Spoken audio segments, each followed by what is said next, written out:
Do you love audiobooks?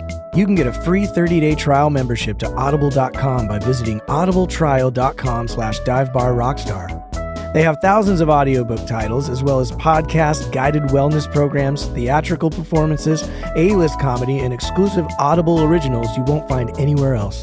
Get your free trial membership at audibletrial.com/divebarrockstar.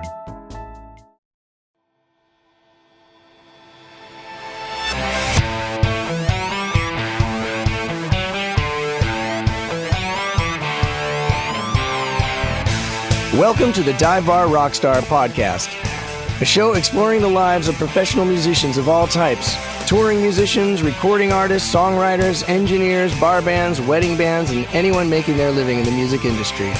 Whether you've dreamed of being a professional or you already are one, this is the podcast for you. I'm your host, Eric Baines, and I hope that you not only find some entertainment here, but also some helpful tips, trade secrets, and ideas that will help you achieve your dreams. I actually had a gig this weekend, and I needed about 2 days to sleep it off. It's pretty amazing how quickly one can get out of shape. It was a private gig in the Hollywood Hills, and supposedly everyone at the party had been tested for COVID, but the band was not required to be tested, so I'm not sure if it even mattered that the guests were tested. I mean, I didn't make out with anybody or anything, but it was nice to get back on the horse, and the gig went well, considering we'd all had time off. You know, I haven't had a gig for 6.5 months, which is the longest I've gone without a gig in about 28 years. And, it's been a nice break, but it's also nice that things are slowly getting started again, and people are trying to be safe as possible, and we can all do what we do because, being a musician is more than just a job, obviously. Most of the time, it's who you are. So it's nice to be able to be us again on some level. And I've done many, many, many gigs with my guest on the show today, starting around 2002 or so, I think. He's one of LA's top call saxophone players. He's performed on many TV shows, including the Grammys, the BET Awards, the Emmys, Late Night with David Letterman, American Idol, Dancing with the Stars, The Voice, just to name a few. He's done a ton of movie sessions like The Longest Ride, Robots, Garfield, The Mask, Zula Patrol, The Frank Sinatra Story, Fortune Hunters, and the most recent Addams Family movie, and many, many others. He's performed all over the world with artists like Bobby Caldwell, Shaka Khan, Stevie Wonder, Michael McDonald, Boz Scaggs, Frankie Avalon, Keb Mo, Sheena Easton, Melissa Manchester, Johnny Mathis, and he most recently was touring with pop legend Phil Collins, who has been a dream gig of mine for a very long time. He's also participating in a campaign called Real Men Wear Pink, which raises money to fight breast cancer, and I'll put a link in the show notes if you'd like to donate to that.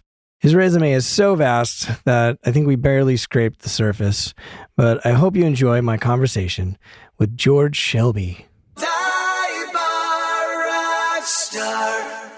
You are a sax player mainly.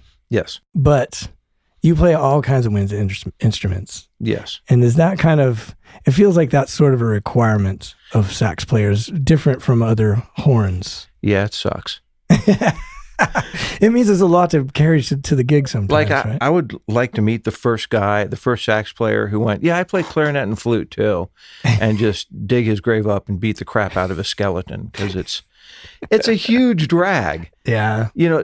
There's just an assumption that if you're a sax player, you play clarinet and flute, and really clarinets and flutes, alto flute, piccolo, bass clarinet, all the saxes, baritone, tenor, alto, soprano. So right. Yeah, it ends up being kind of a Swiss Army knife existence of, what do you need? Well, okay, I got that. I can do that. I haven't touched that for a month, but right. Let me pull it out and, Right.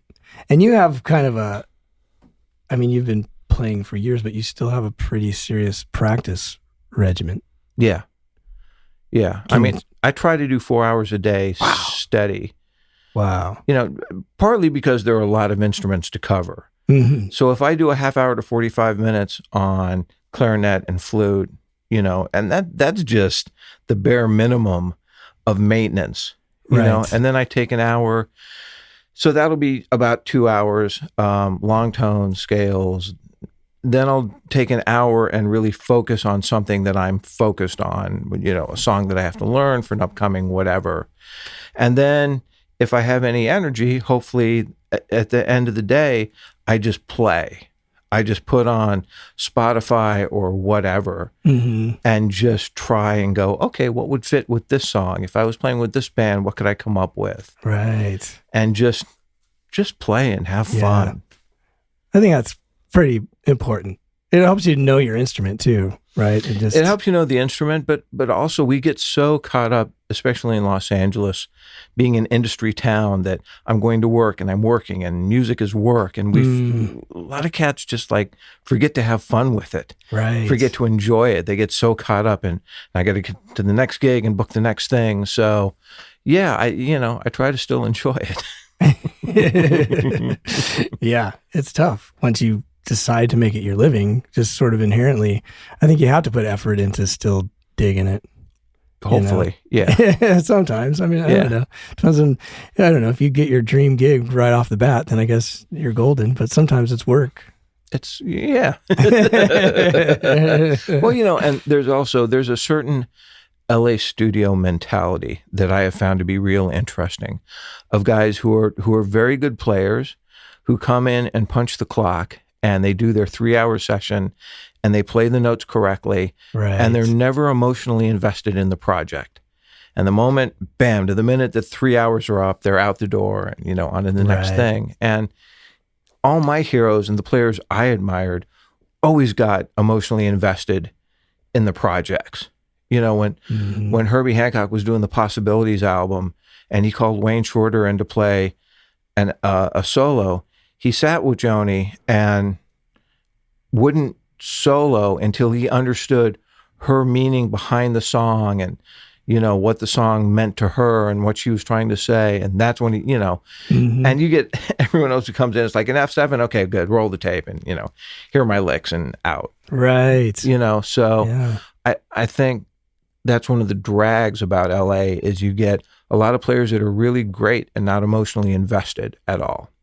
And that comes across in their playing oftentimes too, maybe. Often, but a lot of times you don't need emotional investment. You're just playing notes anyway. So right. It's a cat food jingle. So get in and play it and get out. And right. Right. But yeah, I try, man, if you can't have fun doing this, yeah, you're not digging a ditch. You're not behind a counter. You're not punching a clock.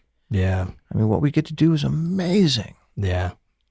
So yeah, I enjoy it. Yeah. Well, I bet you guys are appreciating it more now that we can't do it. It's been a real interesting time. Yeah. Because if you're not worried, you're not paying attention right to what's going on. I mean, this is a life-defining experience we're going through, just like 9/11 was. And used to be you could go to the gate and wave your people goodbye and head back out. And things change. And we don't even think about, you get to the gate and you take off your shoes and you go through security and do the whole thing. We're in another paradigm shift now going forward. I just realized today, I'm just going to need to get tested every 2 weeks. Because just to be proactive and be on top of it. Yeah. Because, just like we all have up-to-date passports because you never know when the last-minute tour was going to come through and, I'm up to date, I can go, good, let's go. It's the same thing now, I think, for being tested. Our sessions are going to come up. And if you can go, I got my certificate, I'm cool, I think it's going to be to your advantage. Yeah. It's tougher for horns because you're blowing air, too. It's, yeah. It's... There's a whole spray pattern that has to be considered. Yeah. And especially if, horn section, they stand close to each other or they sit close to each other. And, not anymore. Yeah, that's going to have to change. It's going to be a real life before COVID and life after. Right, exactly. Yeah. So everyone's adjusting. Yep, for sure. So which instrument did you start on? Where did it all start? So my dad started me on accordion. We went to the Milton Mann School Academy of Accordion. Oh, wow. And they gave you the accordion for 2 months. And like every week or every couple of weeks, you would go into a room for free with like 40 other accordion kids and saw away at the book. And, at the end of 2 months, that you go in and my parents met with whoever was running the school, and he was like, "Oh, George is just brilliant on the accordion. And if he buys this $4,000 accordion, it's really going to further his career." Oh, man. And my dad was like, what? And he'll do what with that going forward? So he was always a big swing era fan. So he started me on alto sax when I was 8, and I hated it. I just want to be out playing with my friends and doing all that. So he was like, a half hour a day, that's all I want. And we fought all the time because I had nothing to compare it to. None of my friends played. And in 6th grade, which was a few years later, they wanted people to play for an assembly or something. So I went and I played some solo thing on sax, and everyone applauded. And that was the first dopamine rush of, oh, hang on now. And that started to light the fire. Had a great junior high teacher that really pushed me. And by the time I got to college, my dad walked in one day and he said, "Here's $20. Here's the keys to the car. You've been practicing 6 hours. Please go away." And I was like, "Yeah, another half hour. I'm working on this Parker thing." So wow. Oh, that's cool.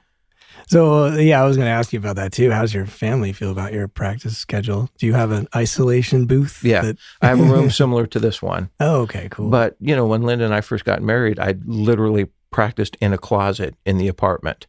Wow. That was the only space so I moved the clothes to the side, and I had room for a chair and a music stand. And it was actually under a staircase, so it kind of angled. It was actually a pretty good sounding closet.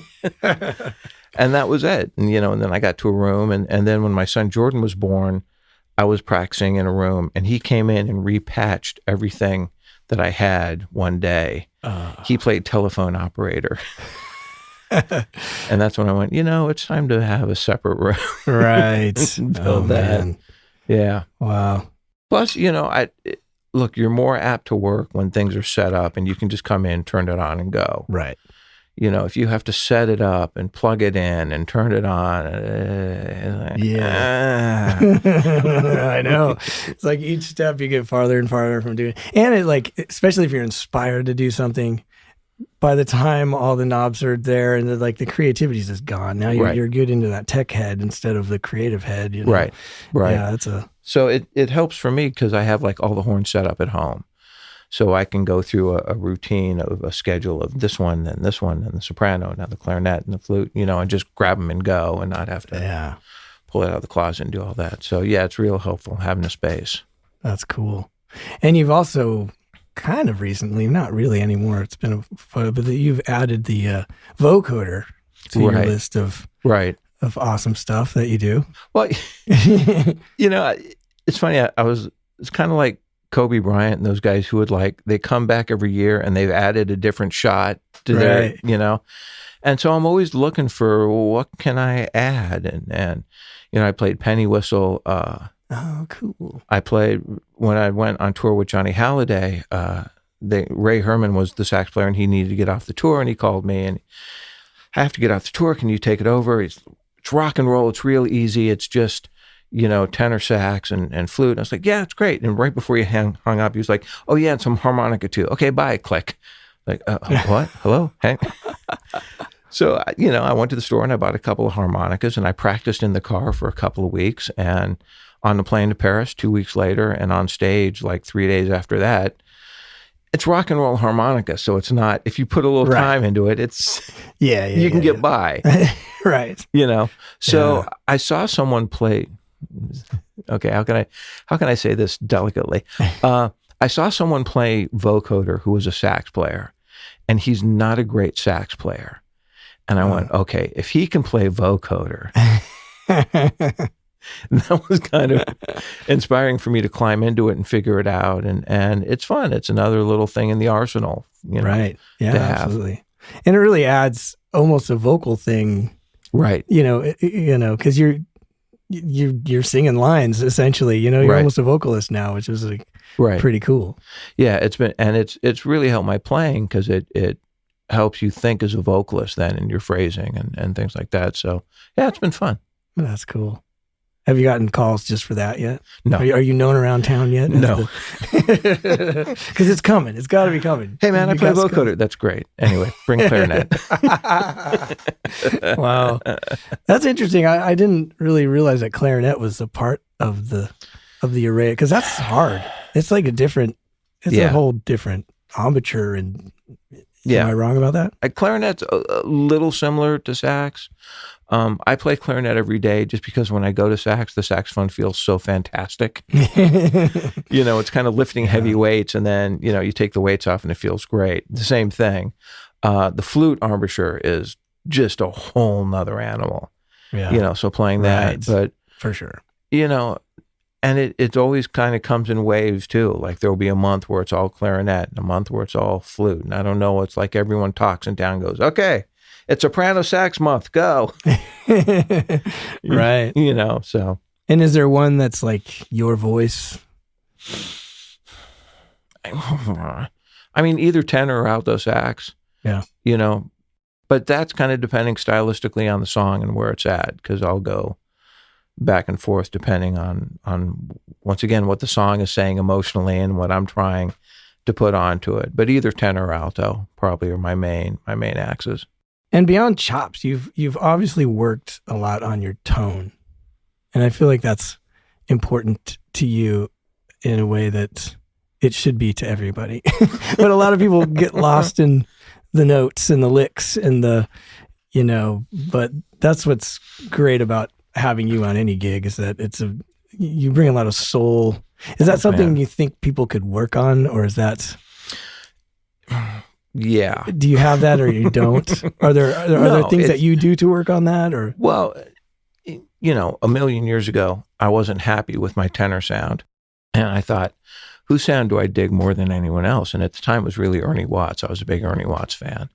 So great thing about living in LA is you can just like bug the crap out of anyone in town, and I did. I called him every day and you know, asked him for lessons, and he was like, "Oh, okay, come over and, you know, we'll talk about stuff."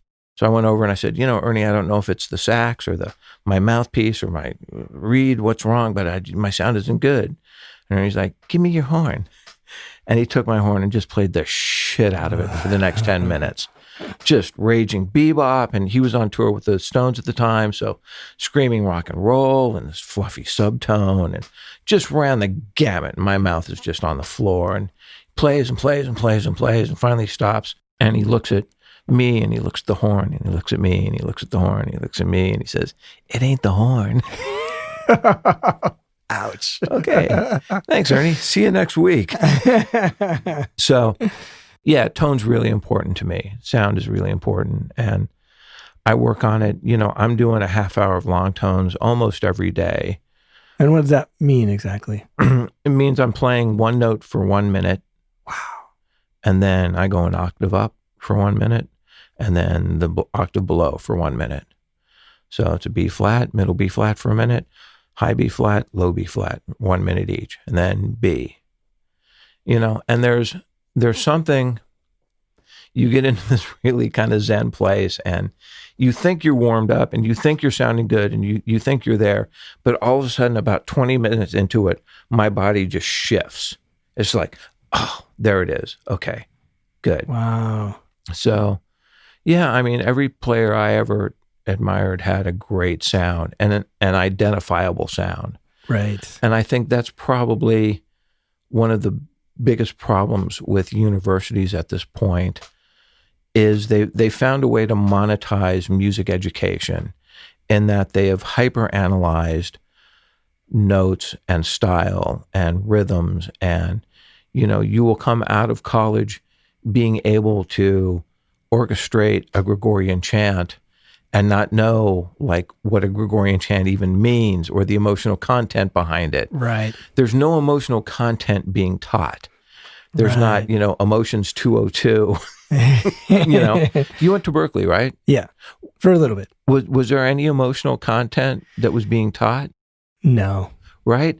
Not really. It's all about... And I was even a songwriting major for a little bit, which we would think that would be all about sort of trying to convey an emotional idea, but it was more about rhyming schemes and rhythms and very technical stuff. Exactly. They have it broken down technically to a science. Yeah. And they miss the whole point of music, which is to convey a feeling to your audience, to convey an emotion. So everyone comes out of university exactly half prepared because they have the chops, they have, the sound, they have the technical ability and no emotional content, unless they've stumbled onto it somehow. Right. If they've gone through a horrific breakup or something in college and wrote a great song because of that, Right. But it's not a part of study. It's not a part of music education. And it's the main reason we're playing music. Yeah. Yeah. I was just thinking that it's like they separate the how from the why. Right. Right. I totally get that. And I think that's why I altogether I had like 2.5 years of college between Berkeley, and I went to college for a while in Denver when I got back there. But I think that's the reason I struggled a little, because I sort of come from the emotional side of music. Right. It's so to separate that out, which is sort of in a way important, because it reminds me of like reading. Like it took me a long time to be a decent reader too, because I wanted to make music, and I sort of have to focus just on the notes to get rid of all the emotion, because I get all distracted and, I don't, I can't keep my eyes on the page sometimes, especially when you know a song kind of, and you're trying to read it and maybe it's a different arrangement, Right. So to come to music without emotion and to finally get there, if that was part of the process of college, then that would probably be easier. Does that make any sense? I think people would be a lot further ahead. Yeah. So look, I think the question for a lot of musicians is, are you going to be a musician or are you going to be an artist? Yeah. Because there are guys who play without emotion and they play incredibly clever stuff and very technical. And they have really good careers playing all kinds of different, TV stuff and movie stuff, and they're not an artist. They're covering a lot of different territory. As an artist, your only question is, what's my voice and what am I trying to say? And that's all you're working on. Right. So it's really difficult to be both. Some guys have done it. Tom Scott has done it. Michael Brecker did it. I mean, I'm thinking sax players because that's my universe. Right. But it's hard to do both of them. And I think you ignore, and that's not to say if you're all emotion and no chops, that's no good either. Right. You can't play out of tune and out of time and go, well, I'm just really feeling emotional. that doesn't work either. It's just playing what I feel, man. Right. Out of tune and out of time is horrible. Right. It's not hireable. Right. Right. So they're both really important. Yeah. But the emotional content just gets somehow ignored in a lot of education, which is great for me because it keeps me working. Right. Yes. Exactly. For job security. For every jazzer who comes out and they're just ready to take over with their sheets of scales and licks and all, it's great. But if they need an 8-bar solo to be concise and convey emotion, a lot of people get lost in that moment. Yeah. So you grew up in Los Angeles. Yeah. Born and raised. That's cool. Did you? It was cool, except as a musician, I never got to be the new guy in town. Interesting. Right? Like every year there'd be a new crop of guys who would come out who would always get checked out. Because like, oh, the new guy, the new, the flavor of the month would be, the new cat's coming in. And I never got to be that because I was just here. Right. Yeah. So there'd always be the guys from North Texas who would come out, or Eastman or Berkeley, or, just from an area like, the Houston sax players. Everett Harp and Kirk Whalum and all those guys who had a certain sound coming out of there. Right. was cool when they would hit town because they would get that initial kind of, oh, new guy in town, let's check him out. Yeah. And I was just always here. So. Oh, yeah, George. Okay, whatever. That's interesting. Well, I had a conversation with, I can't remember who it was. It was years and years ago when I first came here. And he was like, well, sometimes it's cool to be the out-of-town guy because you've done all your sucking somewhere else. Right. And by the time you get here, you're a little more prepared. There's Right. always a catch-up, I think, because Right. LA's unless you came from New York, maybe, but LA is Right. like an intense place. It's hard to show up here burning like everyone else. But I asked Jerry Vivino, when sax player for the Conan show, when he moved out, I was like, all right, what's the difference between New York and LA? He's like, in New York, you have players that are just as good as they are here in LA.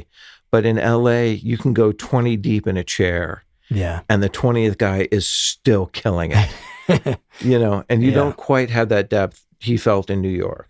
Interesting. Yeah. I don't feel like you probably did a lot of sucking, but like, Dude, but it is the please. kind of town though, if you show up on a gig and you don't kill it, you can get a reputation pretty quick. If you're a young guy, obviously he's still coming up, but Back in my day, back in the old day. I mean, the cool thing about growing up in the San Fernando Valley, when I was here, and Carson was in charge of the Tonight Show, and they had the Tonight Show band. So Pete Chrisley lived out here, and the whole band was in the neighborhood. Wow. And being a professional musician wasn't some weird esoteric concept. It's what everyone did. Right. Detroit, they make cars, and in Pittsburgh they pull steel, and here we make music. Yeah. In TV and film, it's an industry town. Mm-hmm. So I grew up going, okay, this is what it takes to be professional, and this is what's expected, and these are the marks you have to hit. When I was in school, Dave Koz was in school at the same time, and Matt Kattengub was in school at the same time. Ted Nash was in school. All these amazing sax players who have all gone different ways. Matt became the director of the Honolulu Symphony, and Dave Koz, of course, with his solo career, and Ted Nash plays in the Kennedy Center Jazz Orchestra. So you grew up out here, and it was like, oh, music is a profession. Right. When I traveled and people would be like, what do you do? I'm a musician. They'd be like, well, what do you do during the week? No, that's it. Yeah. And that's when I realized for other people, it was a really strange concept to be a musician. So the advantage to growing up here was you just saw it as a profession and attacked it as such. Yeah. That's one of the reasons I came out here.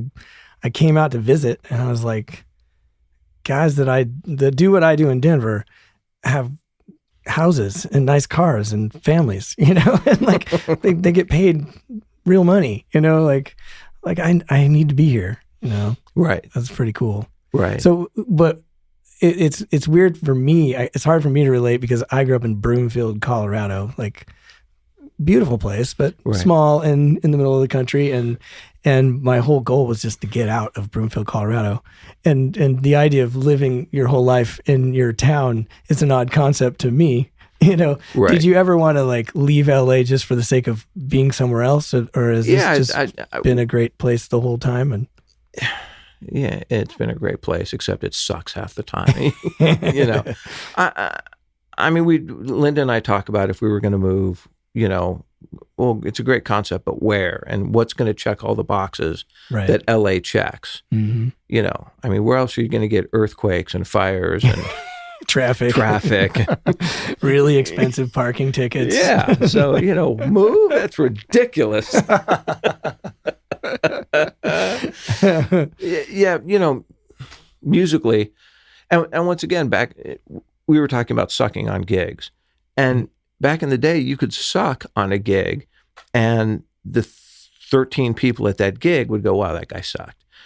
Now they're live streaming the show as it's happening. Yeah. And everyone sees the show immediately. Right.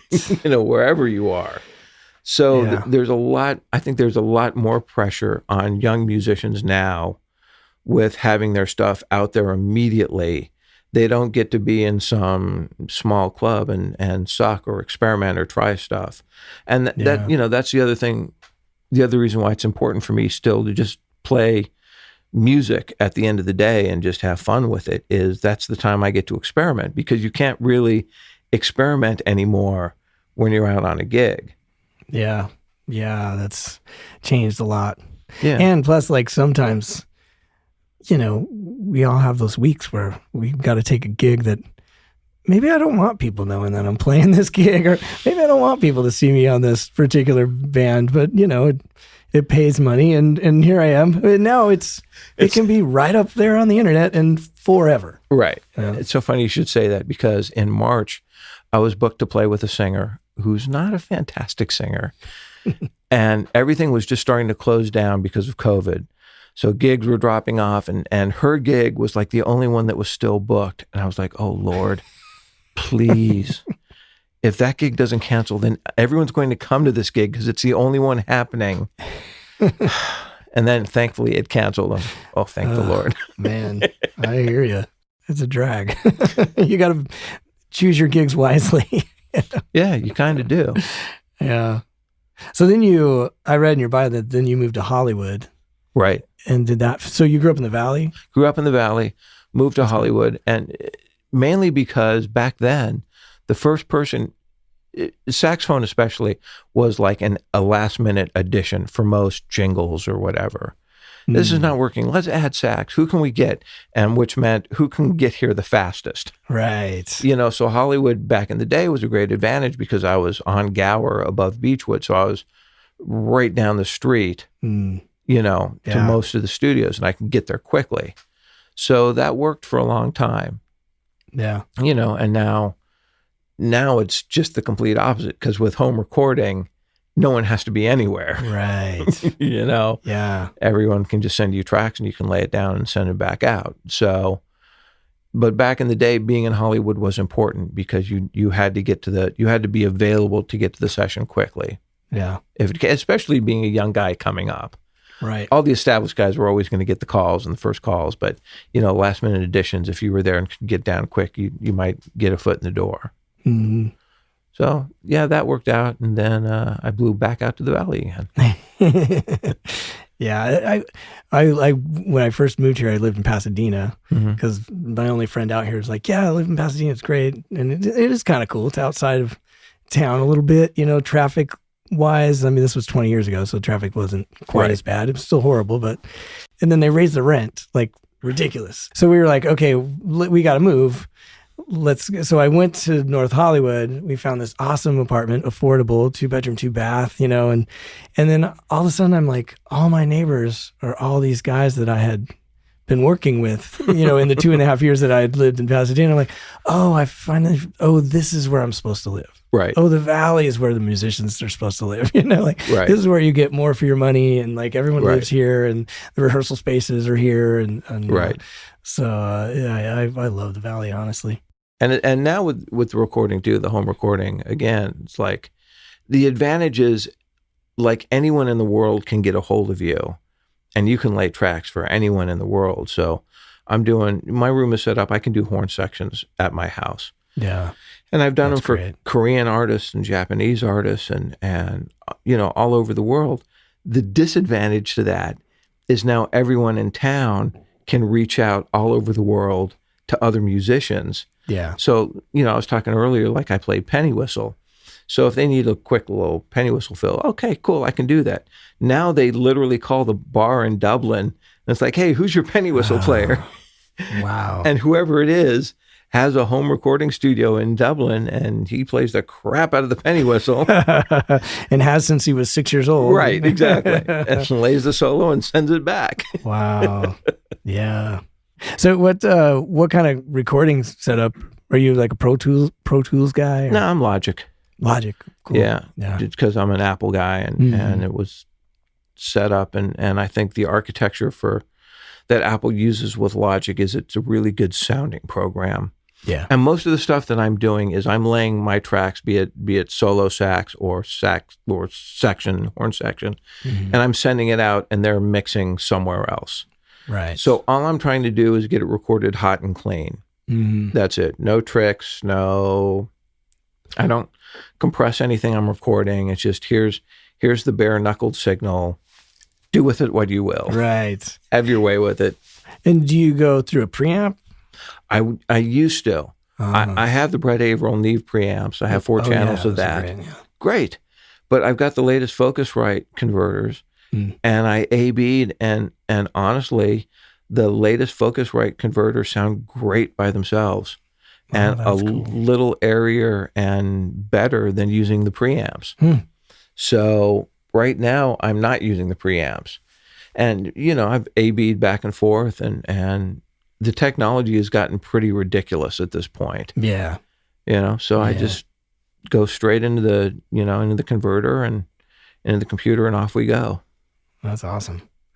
I mean, it's a lot cheaper too.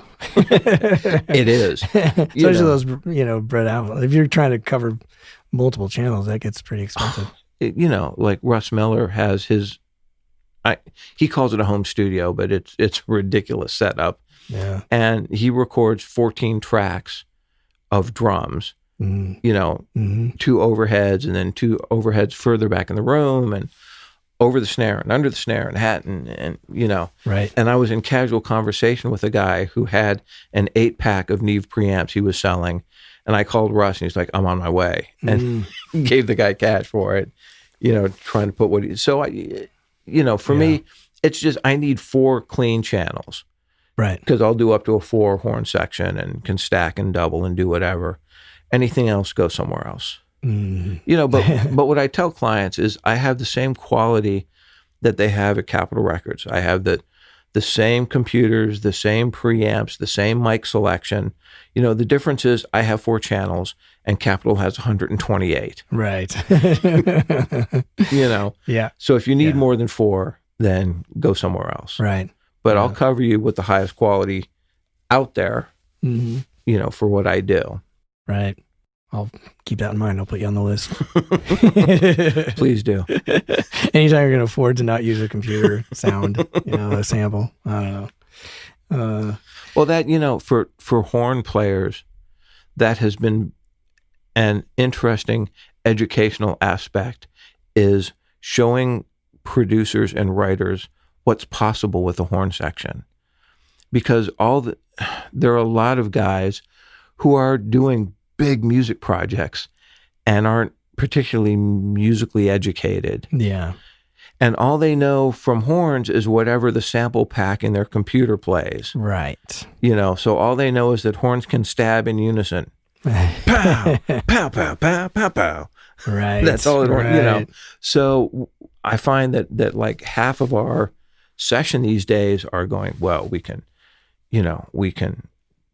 crescendo into a note, we can decrescendo out of the note, we can fall off it, we can scoop up into it. There's all these options, let alone the arranging of harmony and things like that. Right. But there's a lot of educating that's going on these days for producers, and most guys are cool and open to it because they don't know and they want to know what's possible. Yeah. So but it used to be you'd go in and like, here are the horn parts and play exactly what I have written because this is exactly what I want. Yeah. I've done films now where as a horn section, we've gone in and they've had no music on the stands. Wow. And they're like, well, play something here and play something here. Wow. Well, that's interesting because earlier when we were talking about emotion versus, a lot of times the job of the horn player is just that. Here, read the chart and get it right. Right. And everything's on there. You don't have to be emotional, just do what I tell you to do. And I was going to bring up that it feels different for a guitar player because a lot of times, or a bass player even, or a lot of times it's like, well, here's the chord chart. Let's come up with a bass line. Right. It's not as notated, but horns, you've usually got 3, 4, 5, 6 people. So you got to be a little more organized. Right. But apparently that's changing. So that's interesting. I wonder what that will do to upcoming horn players in general, if that's what you're expected to go into now. Now you're going to be a person that needs to provide music as well as, the instrument. What I found is that horn sections these days, I find guys are coming up as sections that are much quicker at coming up with parts as a section. Like young kids now are really good at, between them, it's like, oh, we can play this, this, and this on the song. Bam. So there's this new skill set that's coming up for young horn sections in giving a producer, because they go in, the producer has a loop and a bass line and play something on this. Right. You know? Yeah. Wow. Well, that's good probably. As long as you still have all the education and skills to do the other, I guess. Yeah. The problem or is it two different things? I don't know. Well, you're cutting like, okay, you're not paying for an arranger, you're not paying for a copyist. Yes. Right. You know, there's a whole chain of people that used to be involved in that process. Oh yeah. That's not there. And so, and the horn section is not getting paid any more money. Mm-hmm. We're not getting arranger's fee or copying fee, but it's kind of the new paradigm. That's where we are now. Yeah. So dig in or get out. Right. I know. I mean, it's not much different for bass. Most guitar players can do it. A lot of keyboard players can do it. You know, don't need me. You know, I'll send you tracks. I'll give you a deal. Right. That's good. I got a bass. Right. I can do it. Right. And not to mention a lot of the music, especially pop music, doesn't require bass anymore. And if it does, it's pretty simple stuff. We're not in an era of, you know, Chicago and Led Zeppelin or anything that requires, like, not that those were session guys, but I think it's coming back around. Honestly, I hope so. The latest stuff, like, you know, Jacob Collier and right, you know, guys like that are starting to put out some really complex pop songs.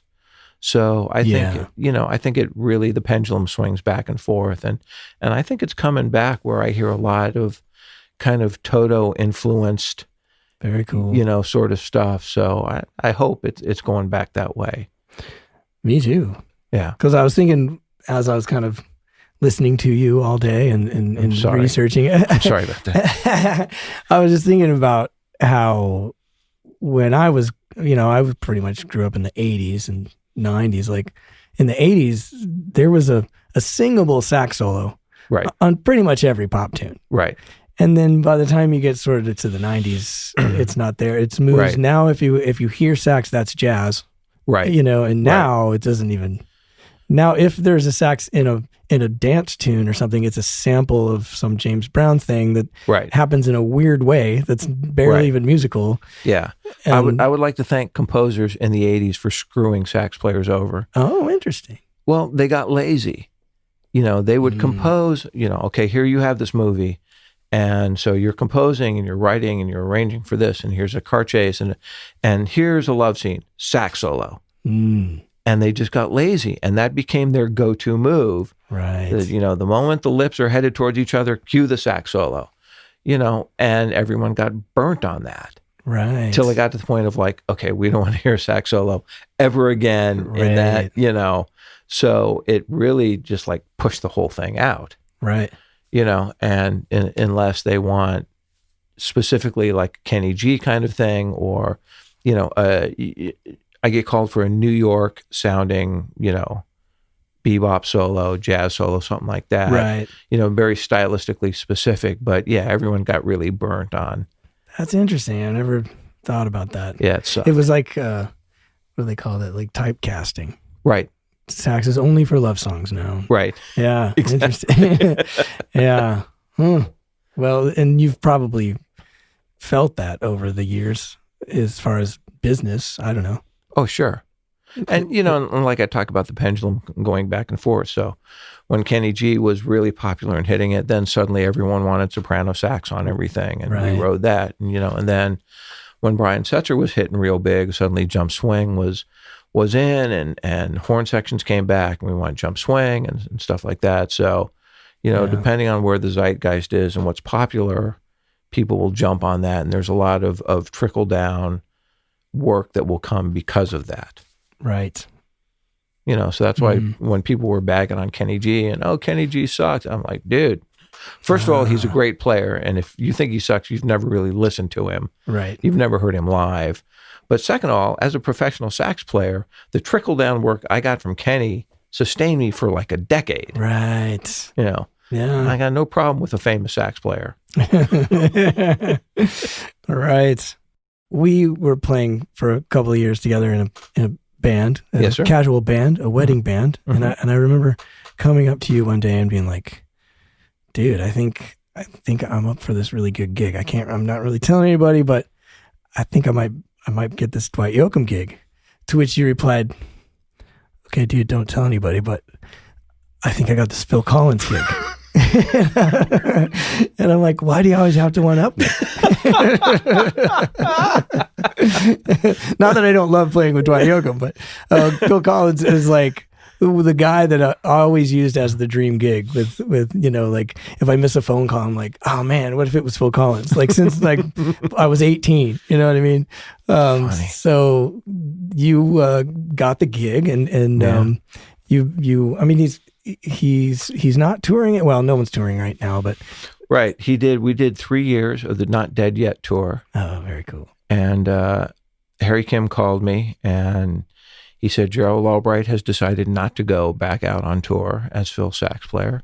And would you like to do it? And after I stopped sobbing, I was like, yes, please.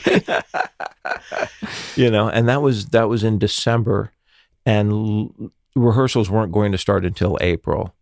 But the next day I was at his house saying, give me the music. Oh, we've got months. Yeah, great. Give me the music. And I followed him around his house and made him gather all the music and give it to me. For a horn player, it's a dream gig. Yeah. The parts that Harry has written and arranged for Phil and other guys, Tom. And Harry Kim's fabulous trumpet player. One of the top dudes in L.A. Yeah, and the leader of the Vine Street Horns, which has been Phil's horn section for 35 years. Wow. So I got the parts from Harry because they're very. Harry, as a trumpet player, writes very explosive, exciting horn parts, and as a sax player, I had to get my tonguing and phrasing up to speed. Yeah. So I shed that for a couple months on my own. Then we did 10 rehearsals as a horn section before we had the first band rehearsal. Wow. So, because Harry wanted to go in spanking. Yeah. Note perfect. Anyone who thinks you're going to go into a rehearsal and learn the music there, you are sadly mistaken. Right. You get to rehearsal, they're worried about staging and lighting and a million other things having nothing to do with the music. Right. The music's a foregone conclusion that you'll know when you step in there the first day. Mm. So we did 10 rehearsals as a section and then flew to Miami and started rehearsals and it was just, I hesitate to talk about how great the gig was because it's just phenomenal. And I just would sound like a complete dirtbag to talk about. It's something you wish that every musician who spent hours and hours and years working on their craft could get that kind of an opportunity to be part of that organization that everyone in that organization, whether it was lights or sound or production or catering, whoever it was, wardrobe, they took such pride in what they did and wanted just to kill their gig. Right. I remember the first week of rehearsals, I ran into Leland Sklar, who's playing bass on the gig and had been for 35 years. And it was about the third day of rehearsal and we were done for the day. And I said, hey, what are you doing tonight? Maybe we'll go out and grab some dinner. And he's like, oh, I'm staying in and I'm shedding my parts all night because we've changed keys on a couple things and I'm not comfortable with it. I'm like, oh, damn. Wow. Everyone just took such pride musically in the gig and in what they were doing. And Phil was just fantastic to work for. Yeah. Just great. And him being a extremely skilled musician, I mean, was he involved a lot, or did he just is there a musical director who kind of runs it? Brad Cole is the musical director, but Phil is the musical director. Okay. So Brad is facilitating what's going on in rehearsal and let's go over this part and let's check this out. But Phil hears everything. And Phil is one of the few guys I've run into, maybe the only guy who has perfect time. Which I had never experienced before. But if he wanted something at 100 beats per minute and it was 101, he knew it. Whoa. And felt it. Interesting. Because when he was singing, his phrasing was off and his son, Nicholas, was playing drums, did a fantastic job, but started rehearsals at 16. And yeah, ridiculous. Wow. And came in knowing all the parts and having everything nailed. So, but Phil was, as long as you were giving Phil what he needed and what it should be, it's great. Yeah. No problems. And most artists have been like that I worked for. Right. And people don't realize the pressure that they're under. Yeah. You know, because if something is wrong with anything in the production, lights, sound, music, they blame the artist. It's the artist's fault. Well, her show sucked. Right. Exactly. Yeah. So Phil was great. I had a couple solos in the show, and he really didn't say anything for the first week of rehearsals. And after about a week, I just couldn't take it anymore. And I walked up to him and I was like, Phil, just want to know if you want me to play anything different, do anything different, let me know. And just want to get your general take on what I'm playing. And he looked at me and said, I've hated everything you've done so far. All right, we're going to get along just fine.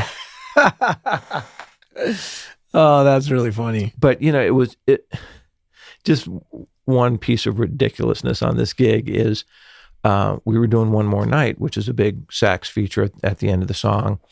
And we rehearsed it in Miami. Then we flew to London, where they actually had the stage set up in the big sound stage. And it was our first time seeing all the lights and everything. And of course, you walked in there and teared up just at the beauty and majesty of it all.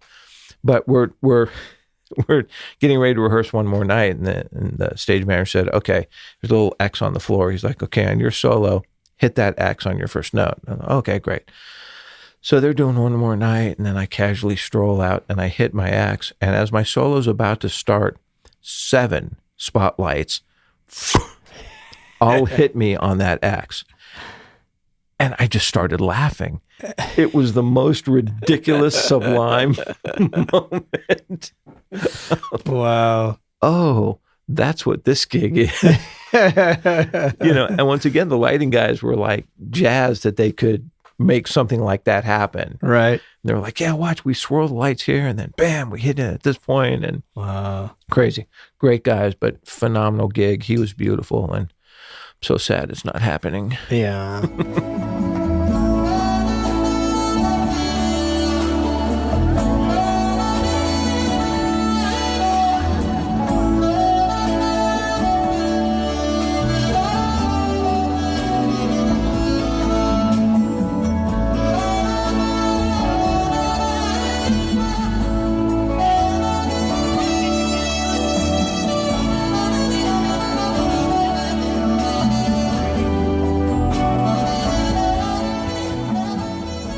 So, do you think it's gone permanently, or? Well, he's going back out with Genesis. Genesis, that's what I thought. Yeah, he's doing Genesis again, which has been his whole life, has bounced back and forth between his solo gig and Genesis. Right. So every time he's done a solo gig, he's followed it with Genesis and back and forth. Mm-hmm. So Genesis we ran for 3 years. So you can conceivably see Genesis going for 3 years. Right. Would he do anything after that? I sure as hell hope so. Yeah. But who knows? We'll see. So what horns did you play? Did you have more than one, or? It was 90% alto. Wow. It was all alto sax. That's cool. And I think one song on tenor, and that was it. Yeah. And did it was memorized? Like, yes. It was not a reading gig. No. And is that something that you do a lot? Is that comfortable? Because I know you're like a phenomenal reader. Thank you. I suck at memorizing stuff. Oh, interesting. And not so much now. Yeah. But yeah, it was a trial by fire, and that was that was another reason why I bothered Harry in December for a gig that was rehearsing in April. Right. Because I knew I was going to need that time to internalize parts. Right. And there's a couple of songs that have tremendous horn openings, and I shed and got down and memorized and perfect. And we went into rehearsal, and Phil's like, it's too high. Let's drop that a half step. You're like, no. Can't you just move your capo down? Just transpose the keyboard. Right. The same thing happened at the Grammys when we were doing the tribute to Lionel Richie. Mm-hmm. And so they were doing a big star cavalcade where everyone came in and sang a Lionel Richie song. Then he comes up and sings All Night Long for the last song. So we're up there rehearsing as a section, and we're just jazzed to play all night long because another iconic horn line. Right. So he gets up there, and we're just sticking it. And,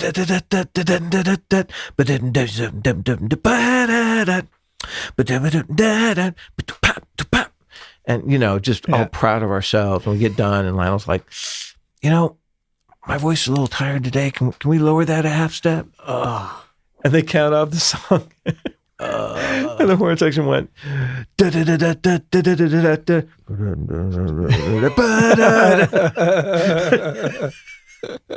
mumble.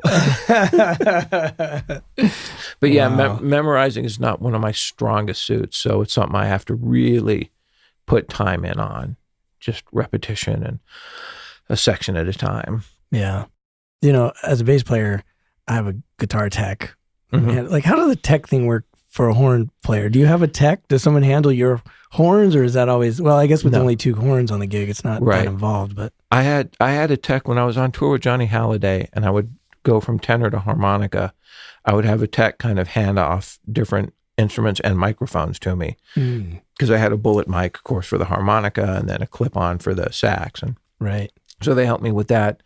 But otherwise, no, you're pretty much on your own. And, the end of Phil gigs, a lot of these stadium gigs, we would do runners out the back, hit the last note, bam, into the van and out. Right. So we had this kind of choreographed dance we did as a horn section. When we would get off stage, we had our case, our flight case, and we would all pack our stuff up and get it in the case and shut and locked and ready to go, clear, before the last song was done, because it was kind of on us to do that. Yeah. So we got really good at, the Swiss Army of like, you get this and you lift that shelf, and then we'll put that in first. And then it's pitch black. I can't see. Flashlight. Yeah, totally. Yeah, I understand. We also have wardrobe too. I don't know if you guys. Yeah. So it's always like, get out of your clothes as fast as you can and get in the van. Right. Yeah, we actually would wear our clothes. If it was a runner, we would just wear them back to the hotel. Yeah. And they would pick them all up at the hotel. Yeah. Yeah. That's awesome. Yeah. It was so good. Runners are great. Once this COVID thing's over, I'm going to hire one just for the house. Just have a runner around all the time. And he has a pretty large catalog. Was the set list pretty locked in, or? Very locked in. Oh, okay, cool. Yeah. So it was a show. Yeah. Cool. And, a lot of that had to do with lighting and cues and staging and everything that they had going on. There were a couple of songs that he would flip-flop in the middle of the show, could be one or the other, but everything else was locked in. Yeah. And he would generally change a couple of songs from leg to leg. So when we do the Europe leg and then go, say, do Australia, New Zealand, he would change up a couple of songs. Mm-hmm. But basically it was pretty locked. Yeah. And I watched something on YouTube, but I don't know if it was the beginning of the show, but did he open with Against All Odds? Yeah. I just thought that was so cool to open with a ballad. Yeah. I don't know. I mean, he's a hero. So the stage would go dark, and he would just walk out and sit down, cue the piano, and start singing. It was so cool. It was such a baller move. And you're playing stadiums. Yeah. Or arenas, and just cool. Yeah. That's so awesome. And there'd be a scrim up in front of the band on that song. So you would just be him, on this, like a single spotlight for that song. Yeah. And then the scrim would drop for the second song, and then the horns would come out for the third song. And it was really, he had, as a kid, he was doing shows, theater. I was going to say Broadway, but it's not Broadway in London, whatever the London equivalent is. Right. He was in Oliver as a kid, and he has a very good theatrical mind for putting together a show and, what needs to hit where and the overall arch of the show, putting it together musically. That's cool. Great at that. Yeah, I saw him live in 94 or 5 and just blew my mind. He ended with Take Me Home. I don't know if he still does that. Always. But he had this massive set. Right. And it was around the time, in fact, I bought the rehearsal. He had a video that you pay. He was big into the homeless, and like he had a big charity thing for the homeless. So I bought the video to support, and it's a whole video of documentary of his rehearsal leading up to the tour. Really interesting, really cool. Nathan East on it. And the cool thing was this massive set, huge lit up. As the song is vamping out, each member of the band leaves. So it's just him. Right. And part of the set is this shack because it's like a homeless part of the set, Right. And he wanders up to the shack and eventually leaves out the door and on the last note. And then he just sticks his arm back out and pulls the porch light and the whole set goes down. Oh, nice. It was so cool because this thing is still completely lit, Right. and it was an outdoor shed, big, Right. big thing. Right. And I just love that stuff. But that shows that he's he's got a theatrical kind of thing. Yeah, has a flair for that. At the same time, it was explained to us. It's like it's a show, and I want there to be great energy and put it out there, but I don't want it to be like a Vegas lounge act. Mm-hmm. He was also sensitive to it being too kitschy or too cute or too, Right. So, right. There was always this balance you're trying to strike between let's go out and have fun, but let's not be idiots. Right. Yeah. And as a horn section, like how much of the show did you play? Because not every song. That's the one thing I'm always envious of. Right. Of certain players, not just horn players, but Sure. as a bass player, I'm pretty much out for every song. The whole thing. Yeah. He would do 30 songs and we would play on 12 of them. Okay, cool. So almost half. And as a sort of inherently lazy person, that seems very attractive to me too. Yeah. But did you find yourself wanting to be out there more? All the time. Yeah. Especially if the band is great and you're having fun and it's awesome. Right. Like you don't want to be sitting around. Right. Right. Yeah. Texting people. What are you doing? Just backstage. Oh, hey, hang on. We have to go on. Right. Okay, that went well. I'll be back in 3 minutes. Well, it sounded, what I heard on, I didn't get to see it live, obviously, but man, the horns are just smoking. Thanks. So great. Thanks. It was incredibly fun. And Michelle, the front of house mixer, mixed the horns really hot. Yeah. In the house. I mean, it's a horns, it's Phil horns and the rest of the band, you know? Yeah. And his kid. Yeah. That would make sense too. And Nicholas. It's his kid. Yeah. Yeah. But that was, that was the way Harry wrote parts and Phil wanted parts to make a statement. It's like not background stuff. Right. Harry and I, we were in Paris and someone invited us to a very famous singer's show. And the show was phenomenal. Incredible show. I'll tell you who it was off air, but okay. The horn parts were just so boring. Whole notes, and you just felt so bad for the guys because they had nothing to play all night. Right. And Phil's book is not that way. Right. But it also brought that added dimension of pressure in that you'd listen to playback and you're like, oh, damn. Not only can I hear the horns, I hear the sax very clearly. Yeah. In that mix. Exactly. Okay, let's get on point here. Yeah. And there was points, we talked about memorizing the show. So Luis Bonilla was the trombone player, and it was both his and I first tour with Phil. And Harry Kim and Dan Fernero have toured with Phil forever. So they know the show, they have the parts, they play phenomenal. But we would be getting kind of visual cues from Harry and Dan when they're picking up the horn. It's like, oh, okay, we play now, And then probably 3 months into it, when they knew that we had the show memorized, then they started to screw with us. And they would start picking the horns up and just seeing if we would take the bait. And if you were out in the field with butterflies and daisies and not paying attention, all of a sudden you pick up the horn, bap, oh, damn it. Oh man. Well, at least it's just a stadium full of people. Yeah, no pressure. Do you enjoy the travel? I know you're you're a studio travel? guy and a touring guy. Yeah. Well, I mean, yeah. I mean, do you enjoy the road? How about that? Yeah. I think everyone has that same answer. There are aspects about it that are incredible, and there are things about it that just suck. Yeah. And and for me, I'm out there to do a job. So I know some guys hit a new town and go exploring immediately, head right for the museum or the town center or the nightclub or whatever they do. Right. I'm getting a bowl of spaghetti. I'm in my room. I'm watching Netflix, and that's it. I got a show to do tomorrow. Gotcha. Don't bug me. Right. I mean, I really pace myself on the road. But yeah, I mean, the energy of being on the road and getting that on just about any gig is so great that I enjoy that aspect of it. I enjoy the team aspect of everyone working together. Yeah. You go into that stadium at 6 a.m. and it's just a bare floor. There's nothing there. And the thing that they create is incredible, as a team. So being part of that team is really special.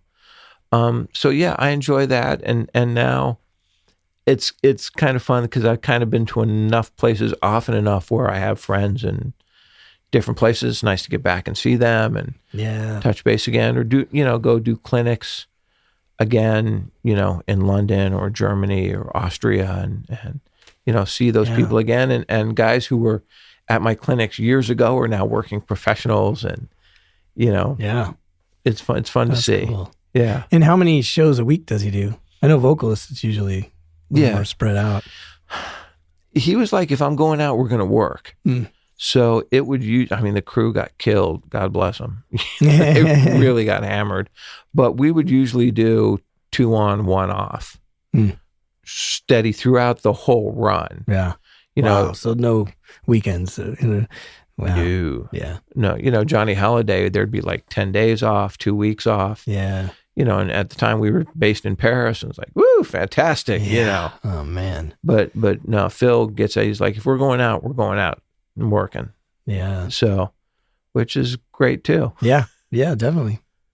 Absolutely. Just, and especially if you're not a guy who gets out and searches around town and explores. Sometimes I feel like it's weird. Like with Keiko Matsui, I used to go to Eastern Europe all the time, like Kiev, and we'd always do an orchestra show there. So we'd be there for a week or whatever. And each year I'd go back, I'd be like, it's just weird to me that I know my way around this foreign town, right? Or Tokyo, right. Or like, how is it that I get here and I'm familiar? Right. You get home and you forget about those things, and this is your world, and then you end up in Tokyo. And I'm like, I know exactly where to go right now. This is just weird. This is the noodle place to hit. Exactly. Yeah, and I can't wait to get back to the ramen spot, man.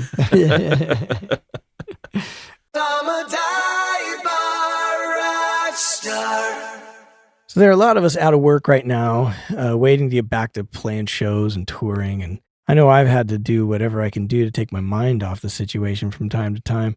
And one of the ways to pass the time is to catch up on some books you've missed. But if you're like me and you don't love to read, there's another way you can consume.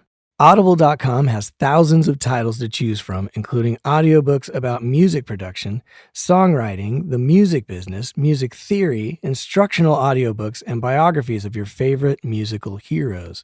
But besides audiobooks, you can also listen to podcasts, theatrical performances, A-list comedy, and exclusive audio originals you won't find anywhere else. Right now, you can get a free 30-day trial if you visit audibletrial.com/divebarrockstar. That's audibletrial.com/divebarrockstar, and you can catch up on your audio reading. I'd like to take a second to thank you for listening to the Dive Bar Rockstar podcast.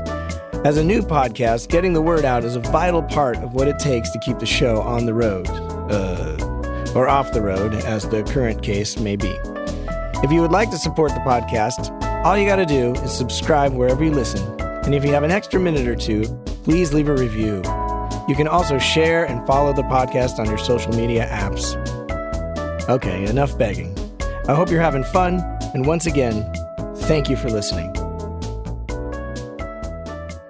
I mentioned you're a phenomenal reader. And I think that's for a horn player, it's kind of your bread and butter.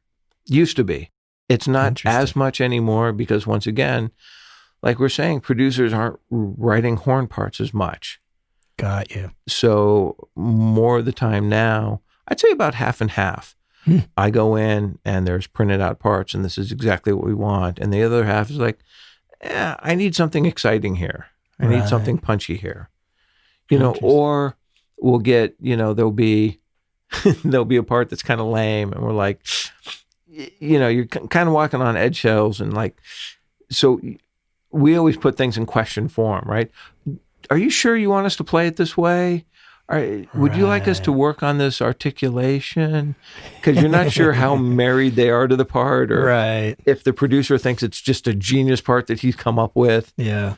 Or if he just printed out the thing from his Logic. Right, from the MIDI score, and it's ridiculous to look at.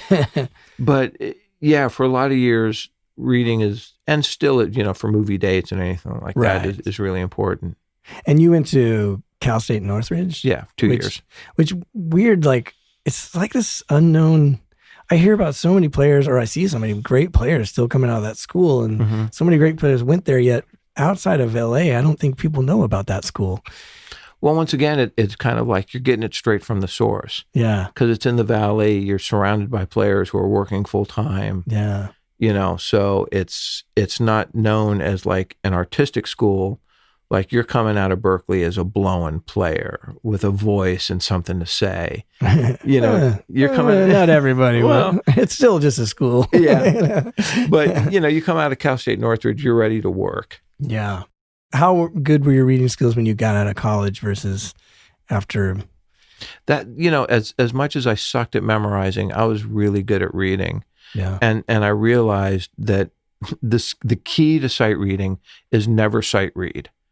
Never be playing it as you're looking at it for the first time. Interesting. There's always time to look at music ahead of time.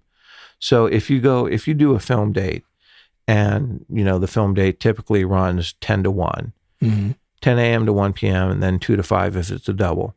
So if it's a 10 a.m., in an 80-piece orchestra, all 80 pieces are in their chairs at 9 a.m. ready to go. And every one of them is looking through the book. Everyone is like, what do we got today? What are we looking at? And if there's anything in their book that's difficult, they're shedding that over that hour. They're shedding that part.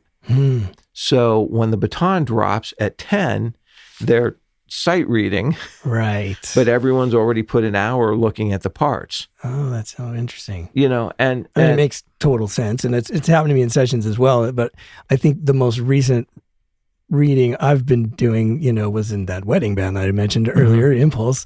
We've had other people, that have played in that band as well, where the reading is like intense, and sometimes it's like, here's the chart while you're playing the other song, so there's no time to even and not always, sometimes there's time to go over it ahead of time. But so at my best, I could read 8 bars ahead of where I was playing. So even if you have no time to look at the chart, when they count it off, I'm looking ahead, I'm looking down. So once again, you're never being surprised by anything as you're playing it in that moment.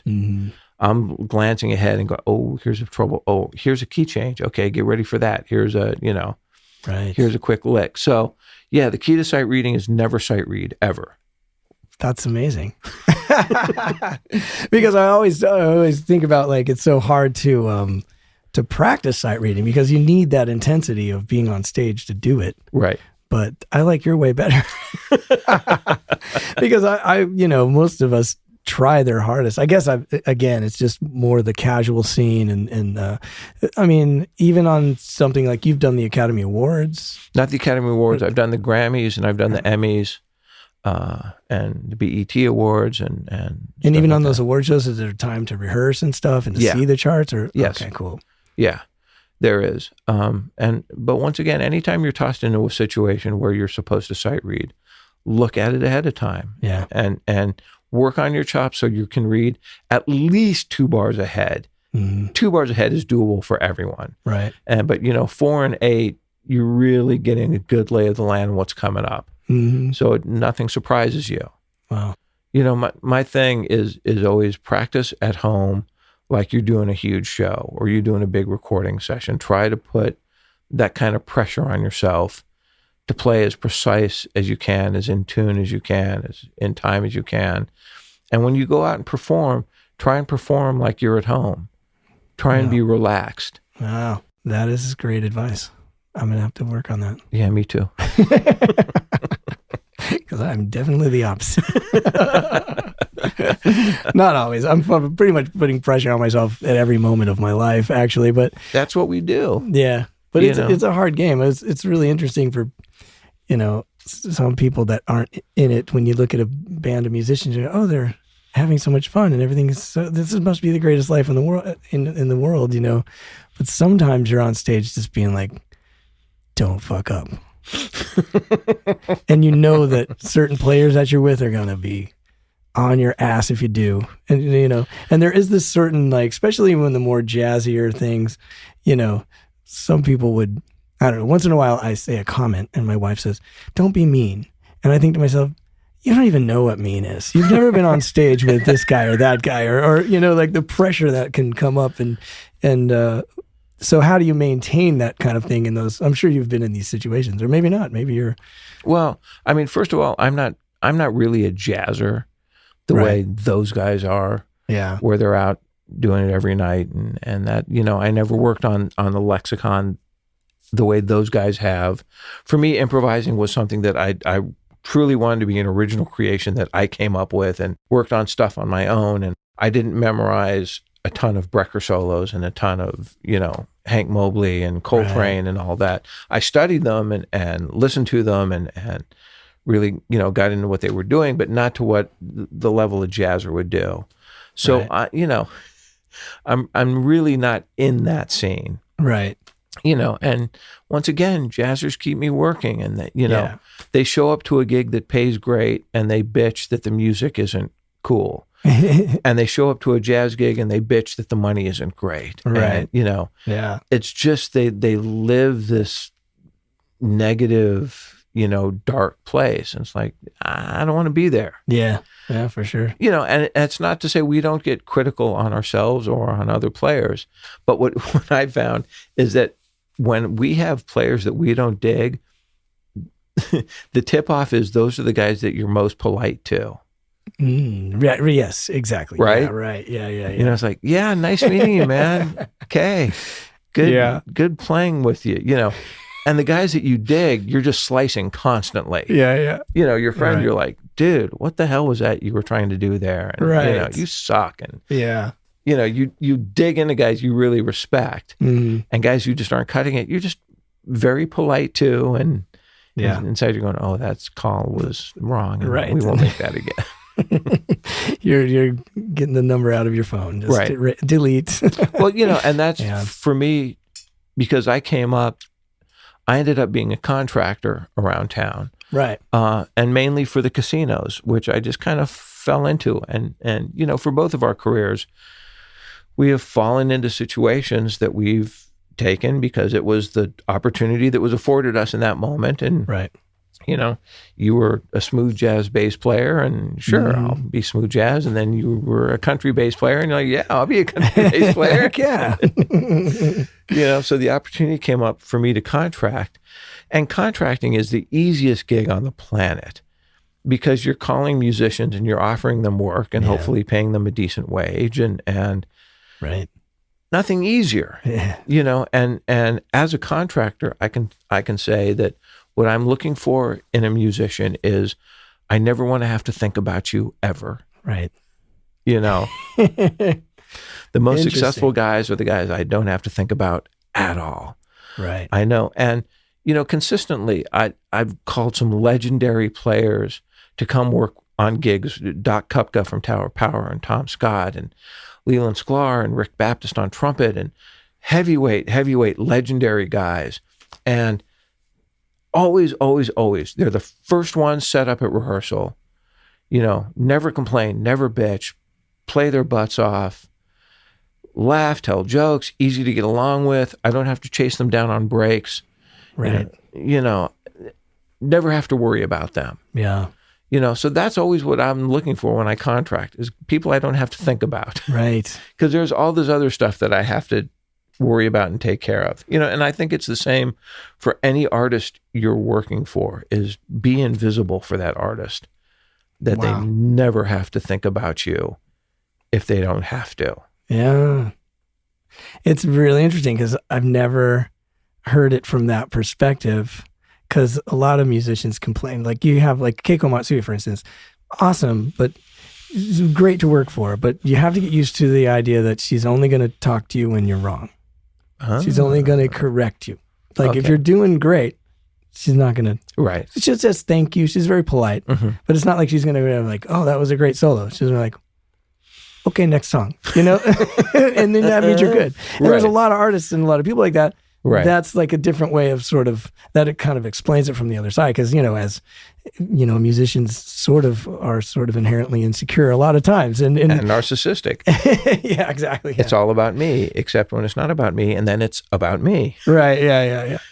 And from the artist standpoint, they're worrying about their performance, of course, and the lights, and are the ticket sales good, and they have to do press in the morning, and then they have to get on to the next town, and they've got a million things that they're thinking and worrying about. Yeah, and don't be one of those things that they have to worry about. Yeah, and I've worked with guys who like go into sessions and they're the jokester guys and crack a joke and notice me and right, and that just, it was never my thing to be that guy. And maybe it takes you a little while longer for people to remember you, but I think ultimately it's the best way to go. Love it. So I met my wife, Autumn, on the High School Musical tour, and she was working for Monique Coleman, and her brother was an actor in it, but she was always like kind of hanging out with the band because we were just cool. But it took me a while to get to know her, and she just was like, oh, you were just Invisible Eric. And for a long time I was tripped out about that until I think this moment, it was like, the reason is just because of that effort. I don't want to be noticed necessarily. No. I'm just the bass player anyways. It's not my job to be sticking out. Right. It's my job to do everything right. And if I'm doing it, you don't need to say anything. Exactly. And exactly. Yeah, and ultimately those are the guys who get called back and keep working. And that's why you're getting the great gigs that you're getting. Because, you show up, you're on time, you got a great attitude, you kill the gig, you go home. Yeah. Done. Right. Thank you. Yeah. Well, I really enjoy working with you as a leader because of all that stuff, and it just works with what I'm attempting to do as a player anyways. But I love that there's always charts, that are good charts that work. And, even your rehearsals are really efficient. It feels like you don't want to rehearse much, which I think that you, and tell me if I'm wrong, but it feels like you enjoy a little spontaneity. Yeah. You want some freshness to everything. You don't want to overread this stuff down, I don't want to waste guys' time. And also my job, what I want to do is I want to hire guys who are great at what they do and then cut them loose. Yeah. I'm not going to tell you how to play bass. Play bass. Right. Exactly. If I have to tell you how to play bass, then you're the wrong call. Yeah. So, I'm calling guys who are very confident in what they do and can just step up and play. And I can say, play a solo here. And then, okay.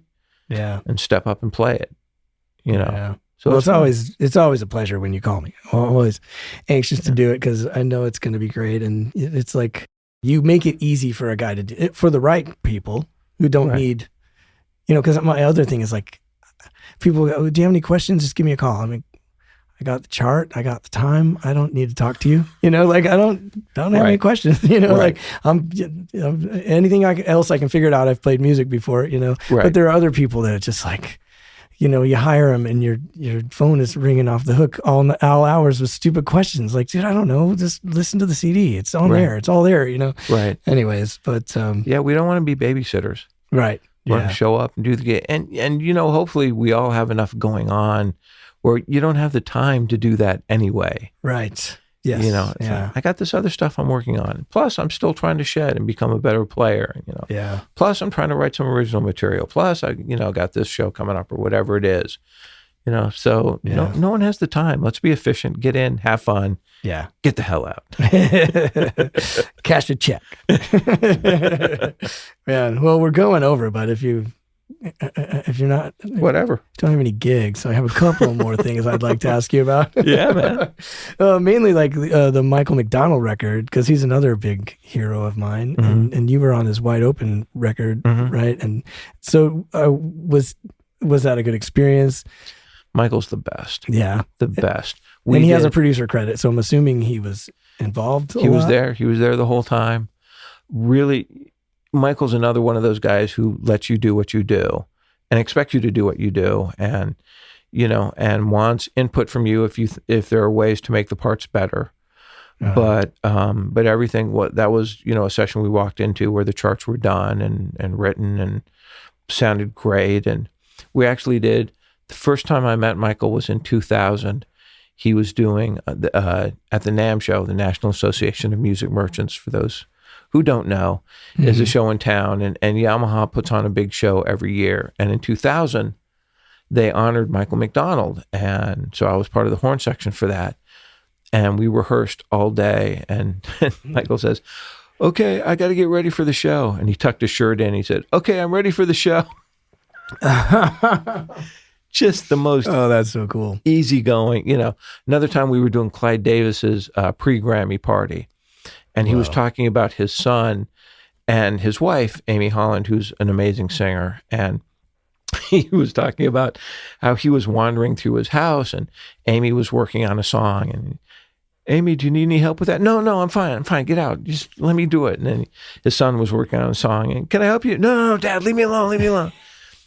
We're having this conversation.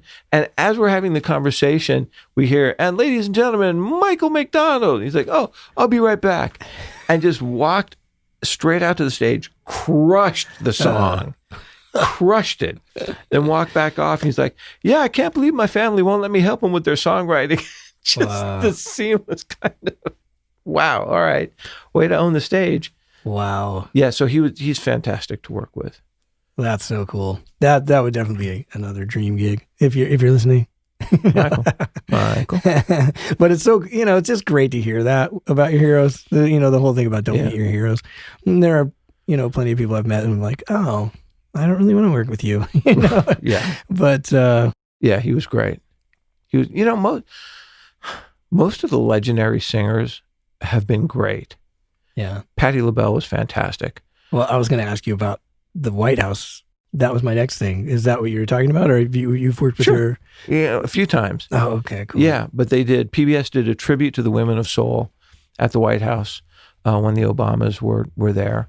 And so we flew in and rehearsed for the day before the show, and then the day of the show, and then did the show. And it was a cavalcade of Patti LaBelle, Melissa Etheridge, Jill Scott, Aretha, whoever else I'm forgetting, Ariana Grande. Right. And Janelle Monáe, Tessanne Chin, so really so much fun. And they were rehearsing, and Jill Scott comes up on stage. She comes up to the horn. She's like, "I'm so nervous. I've broken out in hives." And we rehearsed, and she sounded great, Yeah. And then Ariana Grande comes up. She comes up to the horn section. She's like, "I'm so nervous. I'm going to vomit right now." We're just all kind of feeling, not only singing at the White House and in front of Obama, but in front of Aretha Franklin. Oh. Because the producer did a really smart thing in that he had the singers all be in the room right as each other were singing. And that was really smart. See, is it? Yeah. Oh, man. I would be like, you don't want to watch this or you'll never be. I was so impressed because Patti LaBelle comes out, opens with Over the Rainbow, destroys lives. And then I think Janelle Monáe is next. And I'm like, what are you going to do now? But then Janelle does Tightrope. Yeah. And crushes it. Yeah. And that's so impressive. Everyone come out and they're just amazing. Yeah. Melissa Etheridge. I was like, okay. Because at first you're like, how's that going to fit in with all this? And then she does that, I'm the only one. Yeah. And I'm like, oh, that fits in quite well. Like she destroyed it. And a song that she sang that didn't make the broadcast, she did Midnight Train to Georgia. Oh, wow. And crushed it. Oh, wow. Just took everyone by surprise. Yeah. That she had that kind of soul, because everyone knows her as a rocker chick. But she was fantastic. Yeah, I just remember thinking, oh, that's why she's who she is. She's special. Yeah. That's not. Yeah. Yeah, she's got that thing. So it was great that, everyone was in the room. So everyone really upped their game because that's a good point to fall, So we had a blast, and man, you go through security and suddenly you're on the other side of that black gate and you're like, holy shit, I'm on the other side of the gate at the White House. And then, for me, I'm looking like, okay, where are the Secret Service guys? Okay, there's the guy on the roof. There's the two vans in front of the White House that are always running. The engine's always on. Whoa. And you're in the White House and I'm looking for all the panic buttons. Okay, there's the one in the corner there. There's one behind that book. Wow. That's intense. It was so much fun. And then, there was a receiving line to meet the Obamas before the show, and they take a picture, and there's a naval lieutenant who introduces you, and so the lieutenant takes me, and President Obama, this is George Shelby, he's playing sax in the show. George, how you doing? We shake hands, and I said, at the time I said, thank you for the Affordable Care Act, because that's allowed my family to have medical insurance. And he's like, hey man, that's what we're here to do and work. And we talked about music for a minute. Wow. And then they handed me down to Michelle Obama, and the naval lieutenant introduced me. And I said, thank you for all you've done for music education in schools, because it's so important and kids get so much out of that. And she said, you're so sweet for saying that. And she reached out to give me a hug, and time just stopped. Because for all the things that I've been briefed on in White House protocol, no one talked about hugging. Wow. And on either side of the Obamas are two genetically engineered human beings that are just huge, 6'5", double wide neck, and you can see the guns popping out on either side. And she's reaching to give me a hug, and I'm like, oh no, what's going on? Help, someone. And her arms are going past me, and I look, and I was like, damn, she really does have better arms than I do. And dude, I gave her the worst hug in the history of hugs. I was like, oh, okay, all right, thank you. I'm keeping my hands visible at all times. Wow. But they were great. And I forget what, some part of Eastern Europe was blowing up at the time. So I thought maybe the show was going to be canceled. But wow. They came in and he hung the whole night. He was there. There was no aides rushing in with last minute whatever. And, wow. So much fun. Such an honor to be there and be a part of that. And Greg Fillinganes was the musical director, and Greg has a real gift for finding new, fresh things with old songs. Mm-hmm. He just makes arrangements sound fresh. And yeah. I've been lucky to be with him on that. And the Grammys, the tribute to Aretha Franklin. And he's an amazing player, but he can make any song just sound contemporary. Yeah. Yes, the White House was great.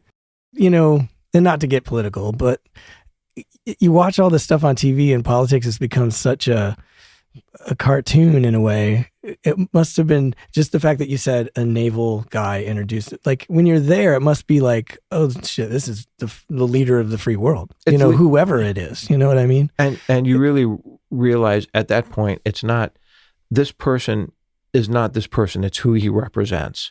Right. And it's the representation of the government, and the representation of democracy, and the representation of why we're all here and what we're all fighting for and what we all believe in.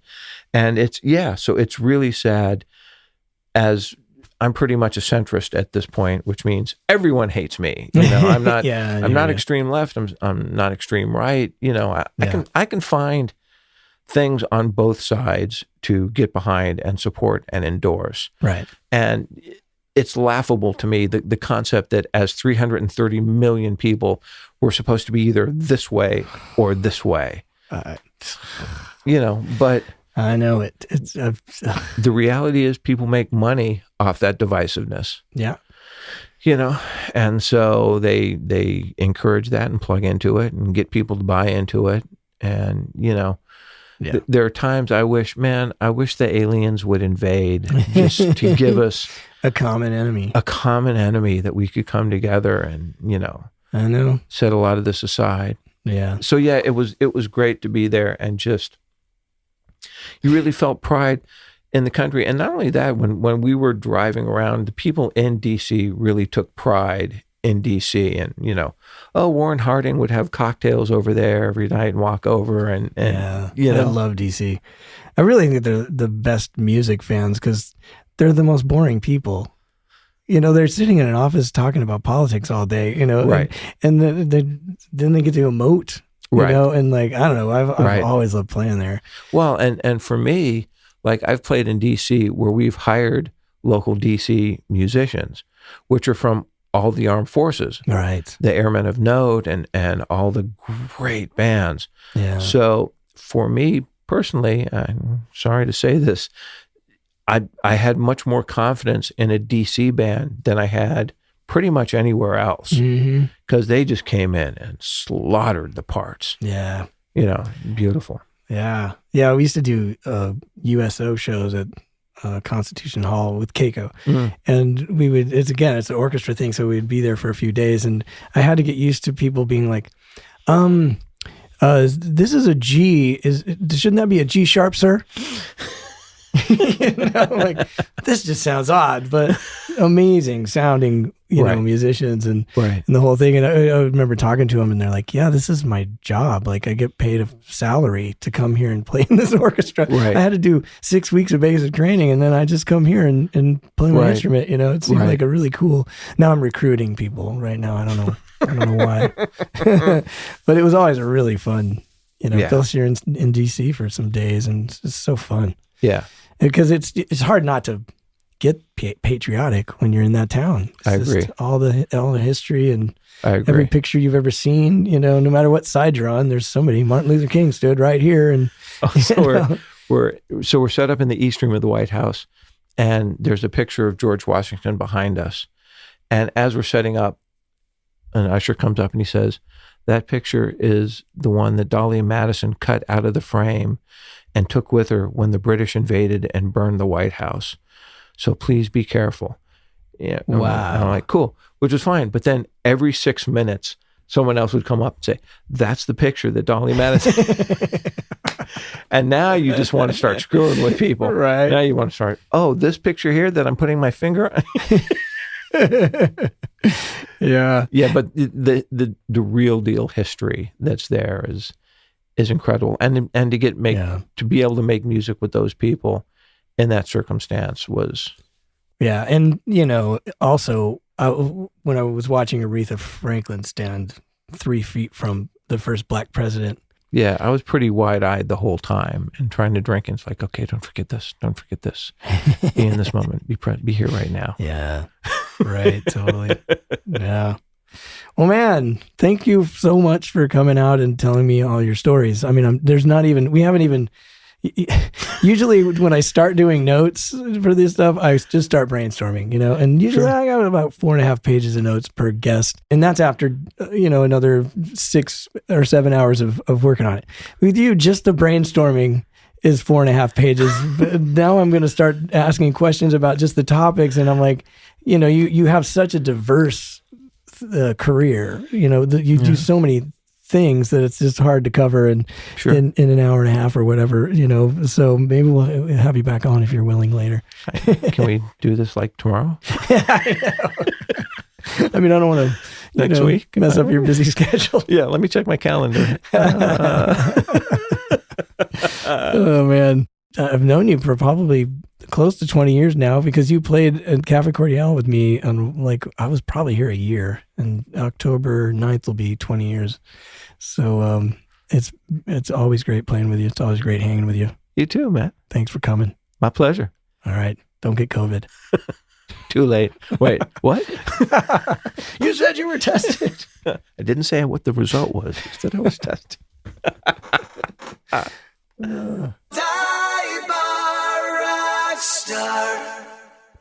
I love how he kind of talks in movie language. When he was talking about sax solos, I brought up that there aren't any sax solos in pop music, and he went right to it's because of the movies kind of getting lazy and using it for love scenes.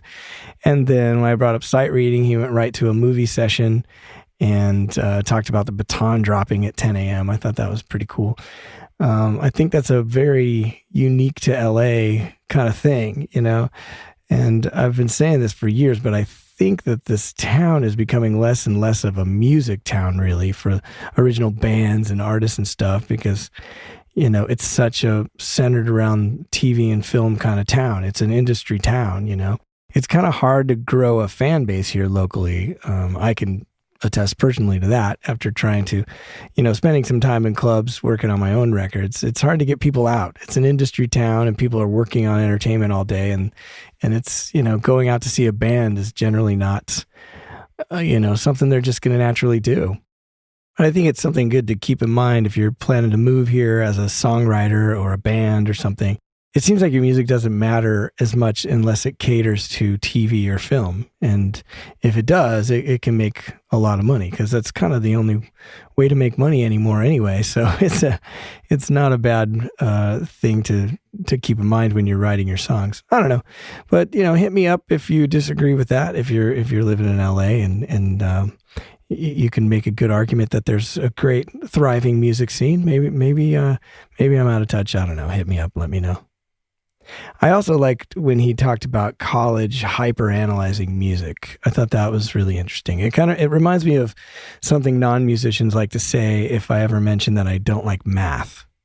Well, music is math. And the truth is that music is a form of emotional expression. The way that we record music and the way that somebody decided to write it down and analyze it hundreds of years ago is math. And I think it's easy to get lost in the math when you're in music school and forget that somebody made noises that were pleasing to the ear and made feelings happen. That's really what we're talking about. Then somebody else tried to figure out what's happening and how to notate it. And that's what we study, but that's not really music. Having said that, studying your craft is absolutely essential when it comes to anything in life. Just try not to lose track of what it's really about.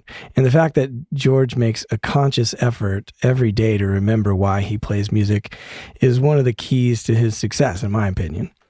I should also add that being aware of this may not be a requirement to get work, but it will make you, it's going to make you a better musician. And that may be the edge that will get you a gig over the next guy. George mentioned working with Johnny Hallyday, who was a huge French pop/rock star who started in the 60s and had a great career right up until he passed away in 2017. He mentioned a Herbie Hancock record. He said Possibilities, but he meant to say River Letters to Joni. That's the record that features Wayne Shorter and Joni Mitchell and other singers as well. It's a really great record. I would definitely check that out. The West End of London is the Broadway, air quotes, of London, of course. That's the theater district.